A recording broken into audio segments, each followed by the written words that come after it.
की तुम्हाला एक एक्झाम्पल दाखवतो. ठीक आहे, रिॲक्ट जेएस आणि तुम्हाला HTML आणि CSS चा याचं काय दाखवणार, मी एक एक्झाम्पल दाखवतो. जसं की तुम्ही बघतात की मी एक गुगलला आलो आणि एक मी HTML ची वेबसाईट सर्च करतो, जी की आपली A2Z.com आहे. ती HTML CSS बूटस्ट्रॅप ह्या लँग्वेज मध्ये क्रिएट केलेली. ओके, आता इथे बघा वेबसाईट काय झाली, लोड झाली. त्या वेबसाईट मध्ये काय काय असू शकतं, इमेज असू शकतात, व्हिडिओ असू शकतात, त्यानंतर सपोज बूटस्ट्रॅपच्या CDN, फोटोच्या CDN, फॉन्ट ऑसमच्या CDN, म्हणजे भरपूर सारे कॉन्टेंट असतात. जसं मी ह्या वेबसाईटला सर्च केलं आणि सर्च केल्यानंतर काय झालं, त्या इमेजचा पाथ लोड झाला, त्या व्हिडिओचा पाथ लोड झाला, थोडासा त्या CDN लोड झाल्या, म्हणजे रिलोड झाल्या CDN नव्याने काय झाल्या, त्या रिलोड झाल्या. त्यामुळे आपल्याला इथे काय भेटलं, थोडस रिफ्रेश होताना दिसतं. आपण जे इथे तुम्हाला दिसतंय राईट ॲरो लेफ्ट ॲरो दिसतंय, त्यानंतर इथे रिफ्रेशचं एक बटन असतं. जसं बघा आता की मी आता एकदा डबल सर्च करतो. जसं मी डबल सर्च केलं, काय झालं इथे, तो थोडासा ब्लिंक झाला. ब्लिंक झाला म्हणजे काय झाला, ती आपली वेबसाईट काय झाली, रिलोड झाली. काय झाली, आपली वेबसाईट रिलोड झाली. जसं की मी आता अबाउट पेजला जातो आणि इथे लक्ष द्या, तुम्ही ह्या रिलोड बटनावर काय लक्ष द्या. ठीक आहे, मी झूम करू का, इथे झूम केलं झूम नाही होणार. ठीक आहे, इथे लक्ष द्या. आता जसं मी अबाउट बटनावर क्लिक केलं, काय झालं, ते रिलोड झालं. म्हणजे इथे काय झालं, जी आपली CDN आहे, फॉन्ट ऑसमच्या CDN आहेत, इमेज आहे आपली, ती काय झाल्या, नव्याने लोड झाल्या. नव्याने लोड झाल्यामुळे काय झालं, थोडंसं आपल्याला वेट करायला लागला. लागला ना थोडासा वेट करायला. जसं मी सर्व्हिसच्या पेजला आलो आणि बघा, मला काहीतरी सेकंड मला थांबायला लागलं इथे, वेट करायला लागले, की तो सगळा कंपोनंट आहे, जो काही कॉन्टेंट आहे, ते कॉन्टेंट मला शो होण्यासाठी काहीतरी मला सेकंदाचा टाइम लागला. म्हणजे टाइम का लागला, की काय झाले, जी इमेज होती, जी CDN होत्या, ते परत नव्याने लोड झाल्या. समजताय पॉइंट, समजताय तुम्हाला? ठीक आहे. हे प्रॉब्लेम कुठे येतो आपल्याला, HTML CSS च्या वेबसाईट मध्ये. मग हा प्रॉब्लेम सोल्व्ह करण्यासाठी आपल्याला जावा स्क्रिप्टचं एक फ्रेमवर्क बनवतो. कोणतं फ्रेमवर्क, रिॲक्ट. त्याच पद्धतीने तुम्हाला जावा स्क्रिप्ट भेटेल, सॉरी टाईप स्क्रिप्ट पाहायला भेटेल, त्यानंतर अँग्युलर JS पाहायला भेटेल, रिॲक्ट नेटिव्ह पाहायला भेटेल. ठीक आहे, जसं की तुम्ही आता व्हॉट्सअप यूज करतात, व्हॉट्सअप कधी रिलोड झालंय, नाही होत. इंस्टाग्राम कधी रिलोड होतं, रिफ्रेश होतं, रिफ्रेश होतं, पण रिलोड होत नाही. रिफ्रेश आणि रिलोड मध्ये डिफरंट आहे. काय, रिफ्रेश आणि रिलोड मध्ये काय डिफरंट आहे. रिफ्रेश म्हणजे काय, की आपण जी काय नव्याने कॉन्टेंट आपण ऍड करतो, ते कॉन्टेंट आपल्याला शो होण्यासाठी आपण रिफ्रेश करतो. आणि रिलोड म्हणजे काय, की 0 पासून ते 100 पर्यंत परत काउंटिंग करायची. आणि रिफ्रेश म्हणजे काय, की तुझी 0 पासून ते 50 पर्यंत काउंटिंग झाली, पण तो 50 पाशीच थांबलाय. मग तेव्हा आपण रिलोड करतो. मग रिलोड केल्यानंतर 50 पासून ते 100 पर्यंत काउंटिंग काय होते, परत स्टार्ट होते. ठीक आहे, आणि रिलोड म्हणजे काय, 0 पासून ते 100 पर्यंत डबल स्टार्ट करा. ठीक आहे, तुम्हाला आता मी दाखवतो रिॲक्ट JS ची एक वेबसाईट. जसं की एक ईमेल आहे आपला, ती जो ईमेल आहे तो रिॲक्ट JS मध्ये बनलेला आहे. ठीक आहे ना. आता बघा हे काय, रिॲक्ट JS. आता रिॲक्ट JS ची जी काही वेबसाईट आहे, मी पहिल्यांदा सर्च केली, फर्स्ट टाइमच काय होते, रिलोड होते. झाले ना. आणि आता इथे बघा, आता हा ब्लिंक होतोय का चेक करा. जसं मी इथे जसं इथे मी सेंड बटनावर क्लिक करतोय, बघा रिलोड होतोय का, बघा रिलोड झालं की ते नाही झालं. फक्त जो काही कॉन्टेंट होता तो कॉन्टेंट काय झाला, चेंज झाला. म्हणजे सपोज मी ह्या बटनावर क्लिक केलं, वेबसाईट रिलोड झाली का, नाही झाली. जो काही त्यातला कॉन्टेंट आहे तो कॉन्टेंट काय होतं, फक्त चेंज होतोय, पण आपली वेबसाईट काय होती, रिलोड होत नाही. याने आपल्याला काय भेटतो, स्पीड भेटते, त्यानंतर आपल्याला कंपोनंट्स मॅनेज करायला टाइम भेटतो. ठीक आहे, तुम्हाला एक बेस्ट एक्झाम्पल हेच आहे, की HTML मधली वेबसाईट काय करते, की आपण एखादा थोडंसं बटनावर क्लिक केलं की काय करते, ते 0 पासून ते 100 पर्यंत काउंटिंग स्टार्ट करते. ठीक आहे, तिथे टाइम जाणार, 0 पर्यंत 100 पर्यंत आपल्याला काउंटिंग करायची बोललं तर टाइम जाणार ना थोडासा. पण तुम्हाला 0 पासून ते तुम्ही 50 पर्यंत काउंटिंग केली आणि परत तुम्हाला 50 पासून ते 100 पर्यंत काउंटिंग करायला लागली, थोडासा टाइम वाचणार आहे. ह्याच प्रकारे आपलं रिएक्ट.जेएस असतं. आता हे रिएक्ट.जेएस काय आहे की जावा स्क्रिप्टचं एक फ्रेमवर्क आहे, किंवा आपण त्याला लायब्ररी बोलू शकतो. काय फ्रेमवर्क किंवा लायब्ररी बोलू शकतो. जसं की रिएक्ट.जेएस हे काय एक फ्रेमवर्क आहे, पण ते कशावर रन होतं? मॉड्यूल मध्ये रन होतं. कशामध्ये? मॉड्यूलचा यूज करून. कशाचा यूज करतो तो? मॉड्यूलचा यूज करतो. मग जे हे मॉड्यूल आहे हे आपल्याला, जसं की आता इथे बघा, तुम्ही आता HTML शिकला बरोबर. आता HTML रन करण्यासाठी कोणतं तुम्ही एक्सटर्नल सॉफ्टवेअर डाउनलोड केलं? नाही केलं. केलं नाही. तुम्ही CSS रन करण्यासाठी कोणतं एक्सटर्नल सॉफ्टवेअर डाउनलोड केलं तुम्ही? नाही केलं. ऑलरेडी तुमच्या PC मध्ये होतं.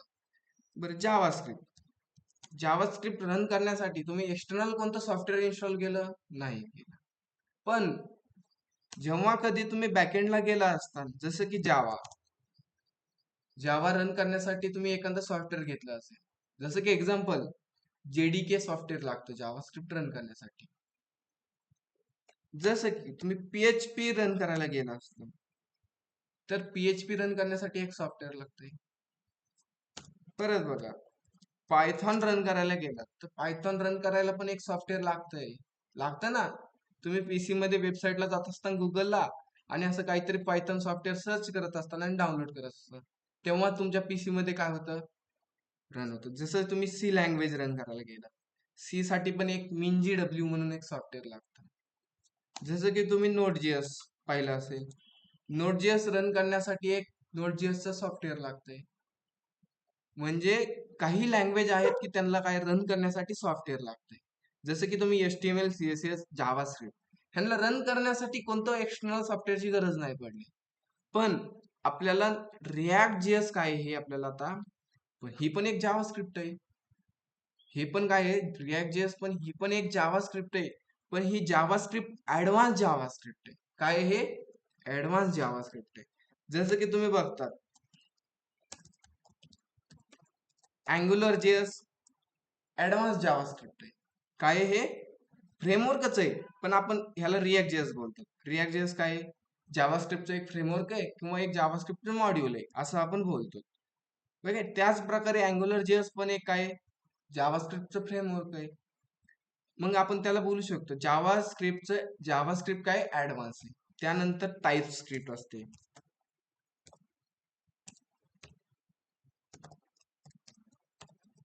आता ही टाईपस्क्रिप्ट काय आहे? जावास्क्रिप्टची ऍडव्हान्स आहे जावास्क्रिप्ट.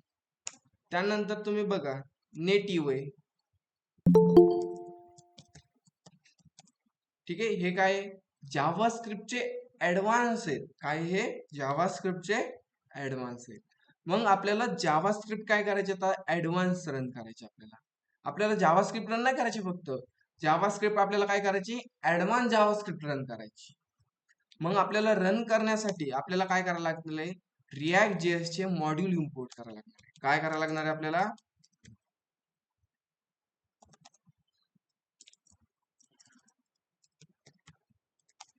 आपल्याला काय करायला लागणार आहे? रिएक्ट.जेएस आपल्याला रन करायचे म्हणजे आपल्याला मॉड्यूल इम्पोर्ट करायला लागणार. आता हे मॉड्यूल आपल्याला देणार कोण? ठीक आहे ना, हा प्रश्न पडला ना. आता सर तुम्ही बोललात जसं की जावा, HTML, CSS, जावास्क्रिप्ट ह्यांना रन करण्याला आपल्याला कोणतं सॉफ्टवेअर लागलं नाही. पण जसं आम्ही ऍडव्हान्स लँग्वेज शिकायला गेलो किंवा मी रन करायला गेलो, तर आम्हाला सॉफ्टवेअर लागले. जसं की जावाला JDK, PHP ला अदर कोणतं असेल, पायथनला वेगळे कोणतं असेल, सी लँग्वेजला वेगळं असेल, Node.js ला वेगळं असेल, असे आम्हाला रन करायला सॉफ्टवेअर लागले. मग आपल्याला काय करायचे? आता तिथे आपल्याला ऍडव्हान्स जावास्क्रिप्ट रन करायचे. त्यासाठी आपल्याला काय करायला लागणार आहे की मॉड्यूलची गरज लागणार आहे. कशाची लागणार आहे गरज? मॉड्यूलची. मग आता हे मॉड्यूल आपण कुठून इम्पोर्ट करणार? इम्पोर्ट म्हणजे आपल्याला कुठून तरी घ्यायला लागेल ना रन करण्यासाठी. मग आपल्याला हे जे काही मॉड्यूल आहे हे कोण देणार माहितीये? एक Node.js नावाचं सॉफ्टवेअर आहे. काय आहे? एक Node.js नाव. आता तुम्ही बोलताल सर हे Node.js एक लँग्वेज आहे, तुम्ही सॉफ्टवेअर कसं काय बोलतात? लँग्वेज वेगळी राहिली आणि हे सॉफ्टवेअर काय झालं? वेगळं राहिलं. काय? नोड.js नावाचं काय आहे? एक सॉफ्टवेअर आहे.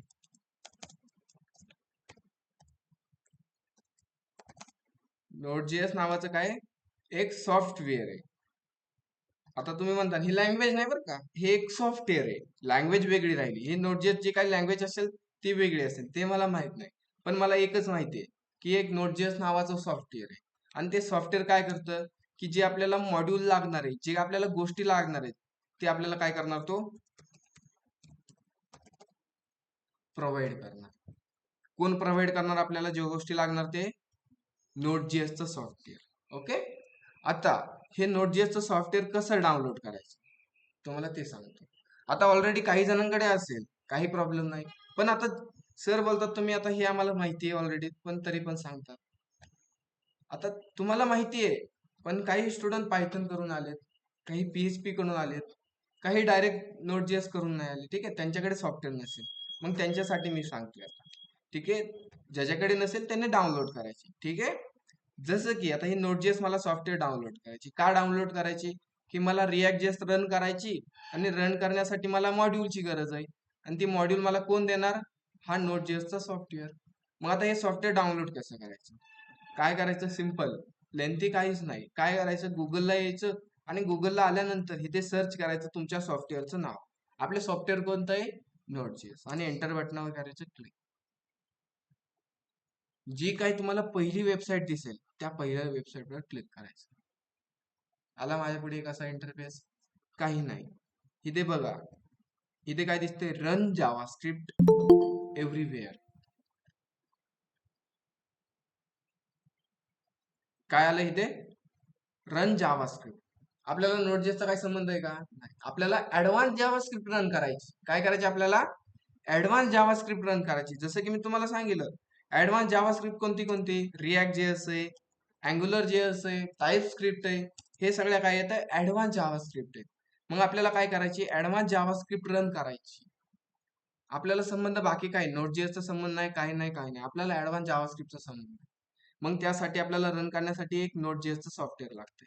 मग ते सॉफ्टवेअर डाउनलोड करायचं कसं? गुगलला यायचं, आणि गुगलला आल्यानंतर त्या सॉफ्टवेअरचं नाव सर्च करायचं. जी तुम्हाला पहिली वेबसाईट दिसेल त्या वेबसाईटवर क्लिक करायचं.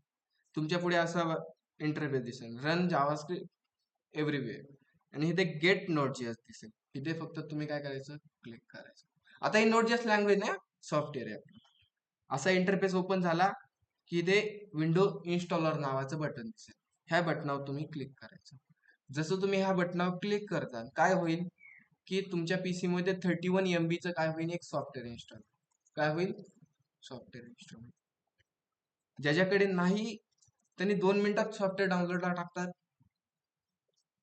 तुमच्याकडे आहे दोघांकडे? 2 मिनिटात नुसतं 31 MB चं काय आपल्याकडे सॉफ्टवेअर आहे, ते फक्त तुम्ही डाउनलोडला टाका. ऑनलाईन मेंबर, मला एकदा सांगा, ज्याच्याकडे हे नोड.js सॉफ्टवेअर नाही त्यांनी एकदा हात वर करा फक्त. ऑनलाईन मेंबर करा बरं हात वरती. ज्याच्याकडे हे नोड.js सॉफ्टवेअर नाही त्याने फक्त हात वर करा, की मला समजेल की एवढ्या स्टुडंटकडे सॉफ्टवेअर नाहीये. सगळ्यांकडे असेल तर आपण पण पुढे कंटिन्यू करू. करा बरं हात वरती ऑनलाईन मेंबर.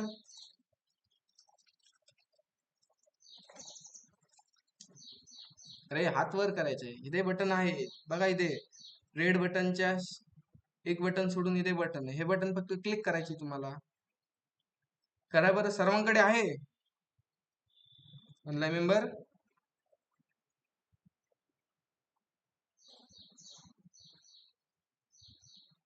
ज्याच्याकडे नाही त्यांनी हात वर करायचा आहे.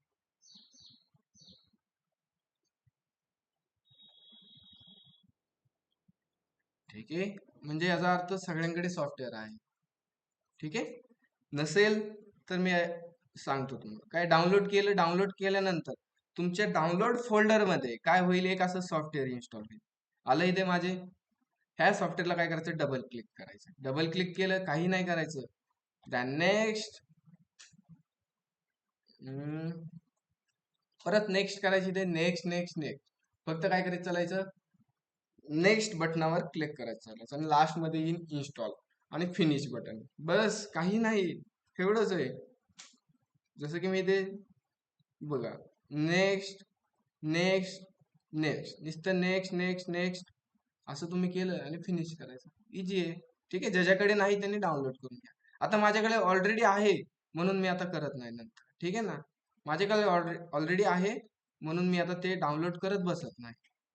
कुणाला प्रॉब्लेम आला मला मेसेज करू शकता. ठीक आहे, आता सॉफ्टवेअर आपल्याला भेटले. सरांकडे सॉफ्टवेअर काय झालं आपल्याला भेटले. आता आता काय करायची, सॉफ्टवेअर तर भेटलं, मग सॉफ्टवेअर नंतर काय करायचं, अजून एक स्टेप की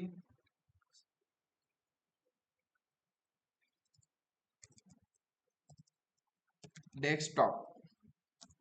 डेस्कटॉपला काय करायची, तर ठीक आहे ना, आता सॉफ्टवेअर झालं ना आपल्याला, आपल्याला काय ऍडव्हान्स जावास्क्रिप्ट रन करायचे, म्हणजेच आपल्याला रिएक्ट.जेएस रन करायचे. त्यासाठी आपल्याला गरज आहे मॉड्यूलची, आणि ते मॉड्यूल आपण कुठून इम्पोर्ट करणार, ह्या नोट.जेएसच्या सॉफ्टवेअर कडून. हा सॉफ्टवेअर कोण आहे, प्रोव्हायडर आहे आपल्याला. ठीक आहे, आता काय करायचे तुम्ही की डेस्कटॉप, तुमच्याकडे डेस्कटॉप आहे. मग डेस्कटॉप मध्ये काय करायचे की क्रिएट फोल्डर, अरे क्रिएट फोल्डर विथ नेम. समजताय, डेस्कटॉपला एक फोल्डर बनवायचा आणि त्याला नाव द्यायचंय. काय नाव द्यायचं, आता मी हे नाव देईन तेच तुम्ही नाव द्या. ठीक आहे, जसं की मी इथे नाव देतो आता रिएक्ट.जेएस. रिएक्ट.जेएस मी ह्या काय करायला सांगितले आपल्याला, बघा स्टेप फॉलो करायचं. डेस्कटॉपला जायचं आणि क्रिएट फोल्डर विथ नेम, त्याला काय नाव द्यायचे, रिएक्ट.जेएस नाव द्यायचे. ठीक आहे, मग मी करून घेतो. कुठे आलो मी, डेस्कटॉप. कुठे माझा डेस्कटॉप, अरे आहे का मला डेस्कटॉप, आहे. ठीक आहे, आणि डेस्कटॉप मध्ये मी काय करतो, एक नवीन फोल्डर, न्यू फोल्डर, आणि त्या फोल्डरला नाव द्यायला सांगितले आम्हाला रिएक्ट.जेएस. बस झालं आपलं काम, रिएक्ट.जेएस. ठीक आहे, मग नेक्स्ट, आता आपला फोल्डर क्रिएट झाला. फोल्डर क्रिएट झाल्यानंतर आपली ह्याच्यानंतर एक स्टेप राहणार, कोणती, ओपन कमांड प्रॉम्प्ट. ठीक आहे, नेक्स्ट स्टेप आपली काय राहणार, फोल्डर तर क्रिएट केला आपण डेस्कटॉपला, मग नेक्स्ट ओपन कमांड प्रॉम्प्ट. आता ओपन कमांड प्रॉम्प्ट कशी करायची, की आपण जो फोल्डर बनवलाय त्या फोल्डरला काय करायचं, फक्त डबल टॅप करायचं, की डबल टॅप केल्यानंतर असा ओपन होईल. ओपन झाला की तुमच्या पुढे एक असा स्क्रीन दिसेल, दिसले ना स्क्रीन, हे स्क्रीन मध्ये बघा, राईट एरो, लेफ्ट एरो, ते वरती जाणार काहीतरी टॉप एरो असं आहे भाऊ त्याचं नाव, इथे रिफ्रेशचं बटन आहे, आणि त्याच्यानंतर ऑन ड्राईव्ह, पर्सनल, डेस्कटॉप, आणि त्याच्यानंतर रिएक्ट.जेएस आहे ना. जो हा वरचा बार आहे, ह्या बारला काय म्हणतात, URL बार म्हणतात. काय म्हणतात ह्याला, URL बार. आहे ना ध्यानात तुमच्या, ज्याचं नोटजीस झालं असेल ना त्याला हे इझी वाटेल, हे बेसिक आहे ना. ह्याला बोलतात URL बार. अजून एक नाव आहे त्याला, ऍड्रेस बार.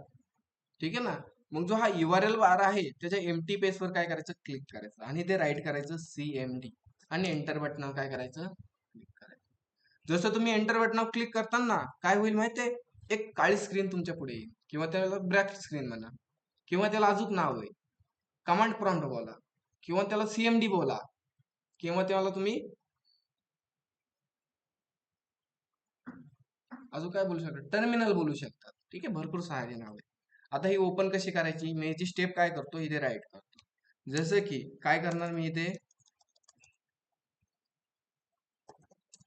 मी राईट करतो रिएक्ट.जेएस इन क्लिक URL बार. काय, जो काय रिएक्ट.जेएस नावाचा फोल्डर आहे त्या फोल्डरच्या आतमध्ये क्लिक करायचं URL बारला. URL बारला क्लिक केल्यावर काय करायचं, अँड रिमूव्ह ऑल पाथ. ठीक आहे ना, रिमूव्ह ऑल पाथ करायचा आहे. देन, किंवा ठीक आहे, मी अँड राहून देतो इथे, and remove all path and type, काय टाईप करायचं तिथे, CMD. Then hit enter button. समजतंय? एकदम बेसिक आहे. ठीक आहे ना. काय करायचं, जो आपण फोल्डर बनवलाय डेस्कटॉपला, त्या डेस्कटॉपच्या फोल्डरच्या आतमध्ये जायचं. In click URL bar and remove all path and type CMD than hit enter button. ठीक आहे. स्टेप फॉलो करू आपण. जसं की मी आलो आता डेस्कटॉपला. ठीक आहे. एकदा क्लोज केला हा फोल्डर, ओपन केला आणि इथे मी राईट करणार. आता कुठे URL बार, सर्वांना माहिती आहे ह्याला बोलतात URL बार. अजून एक नाव आहे ऍड्रेस बार. ऍड्रेस बारवर क्लिक करायचं. मग सगळा पाथ काय करायचा, रिमूव्ह करायचा. ह्याला पाथ बोलतात. ठीक आहे ना. रिमूव्ह करायचं आणि राईट करायची CMD आणि एंटर बटनाला क्लिक करायचं. कुठे एंटर बटन आणि एंटर बटनावर क्लिक करा. झाली CMD ओपन. ठीक आहे. ह्याला काय बोलू शकता, CMD बोला, ब्लॅक स्क्रीन बोला, टर्मिनल बोला, कमांड प्रॉम्प्ट बोला, तुम्हाला जे वाटेल ते बोला. ठीक आहे. मी ह्याला बोलतो ब्लॅक स्क्रीन. आता मला मला बाकी बोलायला अवघड जातं, मी ब्लॅक स्क्रीन बोलतो. ठीक आहे. ओके. आता ब्लॅक स्क्रीन ओपन झाल्यानंतर नेक्स्ट तुम्हाला स्टेप सांगणार आहे ऑनलाईन मेंबर. ठीक आहे. आज आपण रिॲक्ट जेसचं ऍप्लिकेशन क्रिएट करणार आहे. ठीक आहे. शेवटपर्यंत थांबा. नाही समजलं विचारत चल. ठीक आहे. त्यानंतर कमांड प्रॉम्प्ट ओपन केली. त्यानंतर आपल्याला राहणार कमांड प्रॉम्प्ट मध्ये कमांड्स. काय राहणार आपल्या आता इथे, कमांड्स. आता हे कमांड्स काय असतात ते पण सांगेल तुम्हाला. एकदम ठीक. आता कमांड्स म्हणजे काय, जसं की एक कमांड आहे, इथे एक कमांड आहे नोड डॅश -v. ही कमांड काय करते माहिती आहे तुम्हाला. ही कमांड करते आता की टू चेक नोड वर्जन. ठीक आहे ना. म्हणजे ही कमांड काय करायची, नोडचं व्हर्जन चेक. आणि ही कमांड कुठे टाकायची, कमांड प्रॉम्प्ट मध्ये टाकायची. जसं की मी याला कमांडला कॉपी करतो आणि CMD मध्ये आलो आणि इथे कमांडला मी केलं पेस्ट. आता तुमची ही कमांड चुकली. जसं की तुम्हाला एक एक्झाम्पल देतो. ठीक आहे. जसं की तुमचा एक एक्झाम आहे आणि एक्झाम मध्ये एक क्वेश्चन आला मॅथचा की 2 + 2 किती होतात, 4 होतात. बरोबर ना. किती होतात, 4 होतात. पण तुम्ही 2 + 2 लिहिलं आणि त्याचं आन्सर लिहिलं 3, तर तुमचं आन्सर काय झालं, चुकीचं. 2 प्लस तुम्ही 2 + 2 = 5 लिहिलं तर तुमचं आन्सर काय झालं, चुकलं. आणि तुम्ही 2 + 2 + 4 लिहिलं इक्वल टू, तर तुमचं आन्सर काय झालं, बरोबर. म्हणजे तुमचं आन्सर चुकलं की ते चुकीचं ठरणार आहे.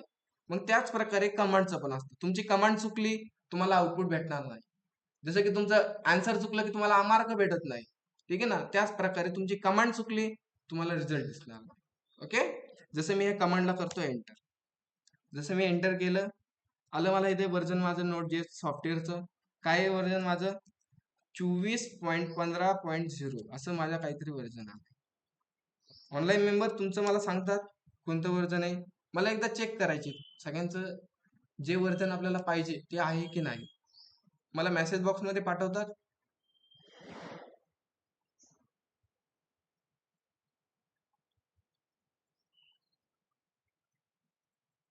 ऑनलाईन मेंबर, अरे समजताय ना तुम्हाला, पण टाका बरं फास्ट मध्ये.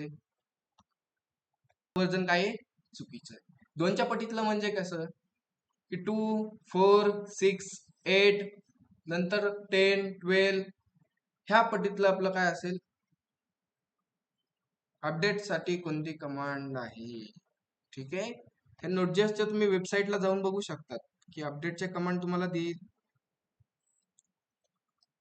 ठीक आहे. विंडो साठी वेगळ्या असतात. सपोज विंडो साठी असेल. ठीक आहे. राजश्री तू काय कर, एकदा फक्त डबल सॉफ्टवेअर डाउनलोड कर. ठीक आहे. अनइन्स्टॉल नको करू, फक्त डाउनलोड कर. तुझ्यामध्ये काय होईल की जे अपडेटचं आहे, अपडेट व्हर्जन आहे ते ऑटोमॅटिकली डाउनलोड होईल. तू अनइन्स्टॉल नको करू, जुनं डायरेक्टली नवं डाउनलोड कर आणि त्याला इन्स्टॉल. ठीक आहे. होईल जाईल तुझं. आता आपलं स्टेबल व्हर्जन कसं चेक करायचं की 2च्या पटीत. ठीक आहे. समजलं ना तुम्हाला, शॉर्टकट समजली म्हणजे इवन नंबर. आता सपोज मला सांगा 13 नंबर आपला स्टेबल आहे का, बरोबर आहे का, नाही. 15 नाही, 17 नाही, मग 14 आहे, 16 आहे, 18 आहे, 20 आहे, 22 पण आहे, 24 पण आहे. ठीक आहे. नाही समजलं वेबसाईटला आला तुम्हाला इथे दिसेल बघा, ज्या हे व्हर्जनला LTS दिसेल. LTS म्हणजे काय? Long term service. जसे की तुम्ही आता कोणतं व्हर्जन यूज करतात? 24, ठीक आहे ना. 2026 मध्ये तुम्ही 24 व्हर्जन चेक करता. कोणतं? LTS. पण सपोज तुम्ही आता 2030 मध्ये तुमचा प्रोजेक्ट रन केला, तरी पण रन होणार. का रन होणार? की तुम्ही LTS व्हर्जन चेक करतात. LTS म्हणजे लॉंग टर्म सर्व्हिस. सपोज तुम्ही हे 23 केलं ना आणि 2000 तुम्ही 27 मध्येच गेला, तर तुमचं सॉफ्टवेअर रनच नाही होणार. लय प्रॉब्लेम येते. ठीक आहे. ठीक आहे, नॉर्मल आपण पुढे जाऊ आता. त्यानंतर अजून एक कमांड असते NPM -v. हे काय करतो? NPM -v काय करते? To check NPM version. आता हे NPM काय आहे ते तुम्हाला पुढे जाऊन सांगतो. ठीक आहे. आता ही कमांड मी कुठे टाकणार? CMD मध्ये. जेवढे आपल्या कमांड असणार ते आपण CMD मध्ये राईट करणार. जसं की मी इथे राईट केली आणि मला इथे NPM चं व्हर्जन आलं इथे 11.12.0 आलंय. तुमचं कोणतं आलंय ऑनलाईन मेंबर?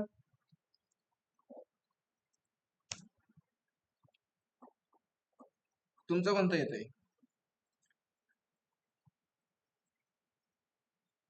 ठीक आहे, 11.8.0 आलंय. ठीक आहे, 11.6 काही प्रॉब्लेम नाही. 11 वगैरे. NPM चा काही प्रॉब्लेम नाही आपल्याला. त्यामध्ये कोणतं व्हर्जन असलं तरी आपल्याला काही प्रॉब्लेम नाही. आपल्याला प्रॉब्लेम कशात आहे? जे आपलं नोडचं व्हर्जन आहे ते आपल्याला कसं पाहिजे? इव्हन नंबर पाहिजे. इव्हन नंबर माहिती आहे ना सर्वांना? इव्हन ऑड ते व्हर्जन पाहिजे. ठीक आहे. ठीक आहे, मी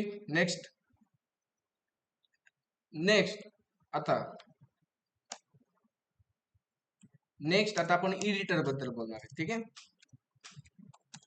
एडिटर, आता एडिटर आपण कोणतं यूज करणार आहे? VS कोड यूज करणार आहे. कोणतं एडिटर यूज करणार आहे? VS code. ज्याच्याकडे नसेल त्याने डाउनलोड करा. नाही समजलं मला विचारा. ठीक आहे, सर्वांना माहित असेल VS कोड. ओके. आता VS कोड साठी पण एक कमांड असते. काय असते? VS कोड ओपन करण्यासाठी पण एक कमांड आहे. कोणती कमांड असते? कोड पेस्ट डॉट NA कमांडने काय होतं? Open VS code. ओके. जसं मी ही कमांड टाकतो, आता कमांड प्रॉम्प्ट मध्ये आलो इकडे आणि काळ्या स्क्रीन मध्ये मी ही कमांड टाकली आणि एंटर केलं. ह्या कमांडने काय होणार माहितीये? की ऑटोमॅटिकली माझं VS कोड काय होणार आहे? ओपन होणार. बघा, मी काहीच नाही केलं. तुम्ही बोलता तुम्ही माऊसने ओपन केलं. नाही, ऑटोमॅटिकली त्या कमांडने माझं काय झालं? VS कोड ओपन झालं. बघा इथे React.js नावाचा फोल्डर ओपन झालंय. समजलं? त्यानंतर अजून एक कमांड असते की ती कमांड हे असते CLS. ह्या CLS कमांडने काय होते माहिती तुम्हाला? जी आपली CMD ची स्क्रीन आहे किंवा आपली जी काही काळी स्क्रीन आहे ती स्क्रीन काय होते?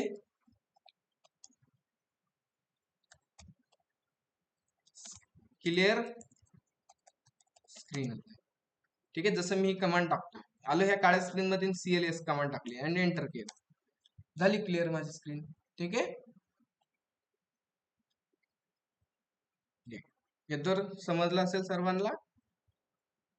कारण ऑलरेडी तुमचं पायथन झालं असेल. पायथन मध्ये पण अशा कमांड आहेत. ह्यामध्ये कमांड कोणत्या वाढल्या? ही एक कमांड आहे. ही पण कमांड माहित असेल तुम्हाला. ही पण माहित असेल. ठीक आहे, नॉर्मल आहे. त्यानंतर आता आपण बोलणार आहोत, आपल्याला React.js शिकायची.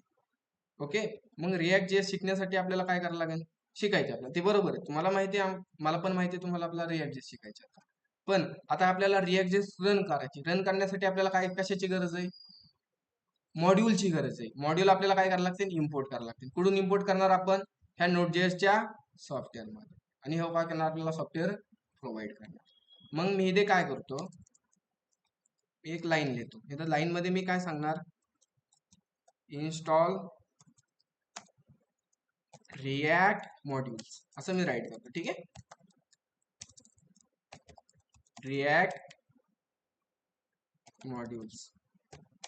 ठीक आहे. आता हे रिॲक्ट मॉड्यूल कसे इन्स्टॉल करायचे? आता इथे बघा, तुम्हाला इथे मी NPM सांगितलं. NPM म्हणजे काय? ठीक आहे, मी ते NPM सांगतो तुम्हाला. NPM म्हणजे काय? Node package manager. म्हणजे आपल्याला ज्या काही गोष्टी लागणार, सपोज आज आपल्याला रन करायची React.js, उद्या जाऊन तुम्हाला रन करायची अँग्युलर JS. बरोबर जाऊन तुम्हाला रन करायची टाईपस्क्रिप्ट, त्यानंतर तुम्हाला रन करायची JS. म्हणजे तुम्हाला जी पण लँग्वेज रन करायची, आता Node.js ला सॉरी React.js ला मॉड्यूल लागते. कशाचे मॉड्यूल? रिॲक्टचे मॉड्यूल लागतात. त्याच प्रकारे इथे अँग्युलरचे मॉड्यूल लागते रन करण्यासाठी. टाईपस्क्रिप्ट रन करायची, टाईपस्क्रिप्टचे मॉड्यूल लागणार आहेत आपल्याला. ओके. आणि JS चे रन करायची, JS क्रिएटचे मॉड्यूल लागणार. आता आपल्याला गरज कशाची? रिॲक्ट मॉड्यूलची गरज आहे. मग आपल्याला जे मॉड्यूल लागते ते आपण कोणाला सांगणार? ह्या मॅनेजरला. मॅनेजर, आम्हाला रिॲक्ट मॉड्यूल लागतात, तो आणून दे आम्हाला. मग हो काय करणार? मॅनेजर जाणार आपल्या सॉफ्टवेअरकडे आणि सॉफ्टवेअरला म्हणणार, सॉफ्टवेअर कडून काय करणार? रिॲक्ट मॉड्यूल घेणार आणि आपल्याला युजरला देणार.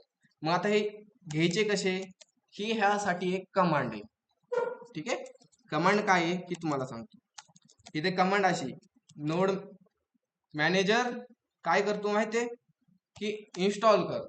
काय इन्स्टॉल करायचे तुला? आय म्हणजे काय?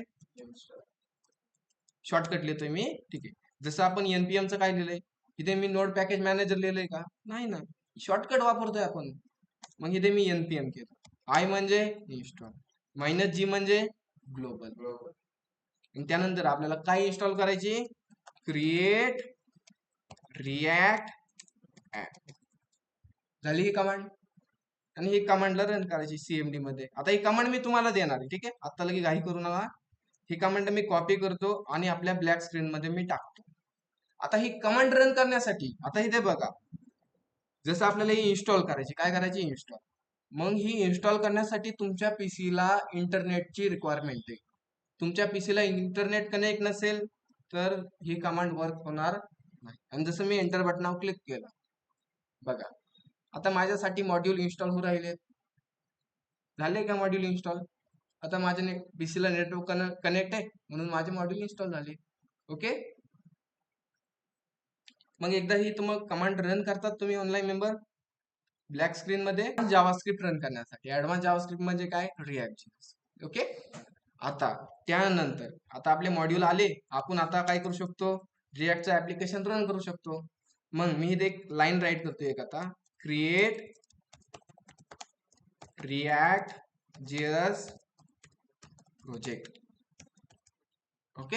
आता आपल्याला काय करायचं आहे? एक प्रोजेक्ट क्रिएट करायचा आहे.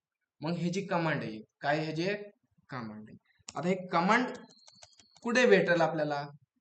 का सर तुम्हाला माहित नाही कमांड? मला माहिती आहे. पण ही कमांड काय होते माहिती आहे तुम्हाला? प्रत्येक 2-3 दिवसाला अपडेट होते. काय होते? प्रत्येक 2-3 दिवसाला अपडेट होते.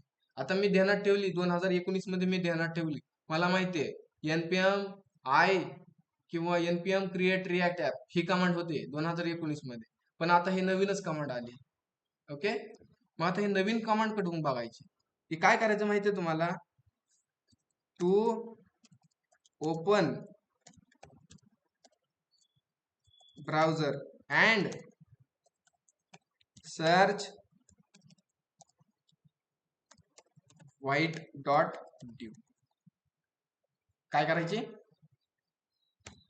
To open browser and search white.dew. बरे, ब्राउझर ओपन करायची. बरे, मी ब्राउझर ओपन करतो आणि इथे सर्च करायला सांगितले. काय सर्च करायला सांगितले मला इथे? की white.dew.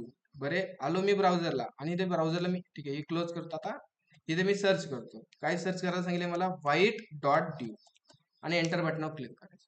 आली वेबसाईट मला. ह्या वेबसाईटला मला काय होणार माहिती आहे तुम्हाला? जी क्रिएट करण्याची कमांड आहे ना, लेटेस्ट मला इथे दिसणार आहे. मग ती दिवसाला बदलू नाही तर सेकंदाला बदलू, मला इथे लेटेस्ट कमांड दिसणार. कुठे कमांड? सर आम्हाला काहीच दिसना. आता इथे बघा, थोडं स्क्रोल केलं ना, इथे कमांड आहे ना. ह्या कमांडला फक्त कॉपी करायचं. कॉपी केलं, ठीक आहे. कॉपी करून डायरेक्ट पेस्ट नाही करायची, तुम्ही डायरेक्ट पेस्ट करता. ठीक आहे. कॉपी कमांड केली ना, कमांडला मी इथे पेस्ट करतो. काय कमांड? npm create white@latest. आणि लेटेस्टच्या पुढे काय करायचं माहिती तुम्हाला? की तुमच्या प्रोजेक्टचं नाव टाकायचं. मग काय द्यायचं? आपला प्रोजेक्ट कोणता आहे आज? First dash app. म्हणजे आपलं जी काय ऍप आहे ती काय? पहिलं ऍप आहे. बरोबर ना? उद्या मी टाकणार सेकंड ऍप, तिसऱ्या दिवशी थर्ड टाकणार. फक्त काय करायचं? ती कमांड कॉपी करायची आणि त्याच्या पुढे राईट करायचं तुमच्या प्रोजेक्टचं नाव. काय करायचं? प्रोजेक्टचं नाव. मग मी ही कमांड काय करतो? कॉपी करतो आणि ही कमांड मी कुठे पेस्ट करणार, एकदम क्लिअर स्क्रीन करतो. ठीक आहे, क्लिअर करण्यासाठी कमांड काय आहे, आता इथे बघा तुम्ही, क्लिअर स्क्रीन सीएलएस दाबायचं. ठीक आहे, सीएलएस एंटर केलं आणि इथे कमांड मी पेस्ट केली आणि एंटर बटन मी मारतो. तुमच्या